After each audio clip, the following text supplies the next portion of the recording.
Danakali Limited, with its partner the Eritrean National Mining Company, is driving the development of the Kaluli Potash project in northeastern Africa.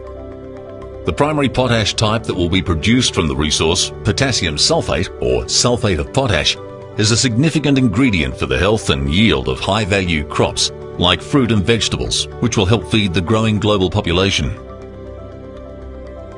There are another 80 million people on our planet each year, and United Nations forecasts the world's population will reach almost 10 billion by 2050. During this time, food production is required to increase by 70%. Feeding the world is a complex problem, although the equation is simple. More people means we need more food. To get increased yields means we need more fertilizers, and that means increasing demand for potash. Potash is an essential fertilizer that provides potassium to promote plant growth. Most of the world reserves of potassium originated from seawater in ancient inland oceans. After the water evaporated, the potassium salts crystallized into layers of potash. These are the locations where potash is being mined today. Chemistry and composition of potash deposits vary, leading to a diverse range of potash types. Key potash types include potassium chloride, potassium magnesium sulfate, potassium nitrate, and potassium sulfate. The different potash types are used on different crops to help maximize crop yields.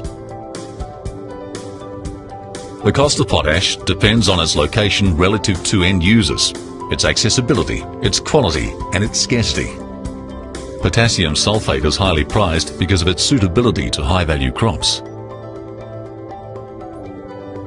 The Kaluli project sits in the Danakil Basin, an emerging potash province in northeast Africa running from Eritrea down into Ethiopia and extending more than 350 kilometers. To date, more than 6 billion tons of potassium-bearing salts suitable for the production of potash fertilizers have been identified in the basin. The Danakil Basin has several unique characteristics that positively differentiate it from other key potash production centers, and the Kaluli project benefits from each of these. Firstly, Kaluli is the shallowest known evaporite deposit in the world, with mineralization commencing at just 16 meters from surface. The resource is amenable to open-cut mining, a proven mining method, which is safer, simpler, and gives significantly higher resource recovery than underground mining methods. The shallow mineralization negates the need for expensive underground mining, substantially lowering the capital intensity of the required infrastructure. Secondly, the potassium salts are all in solid form. This is a key differentiating factor relative to other sulfate of potash producers, who generate product from potassium-rich brines. Prior to processing, these brines require substantial evaporation, which is time-consuming and highly dependent on favorable weather conditions. Thirdly, the Danakil Basin contains huge amounts of kainite, the most important salt for primary production of the premium potash fertilizer, sulfate of potash.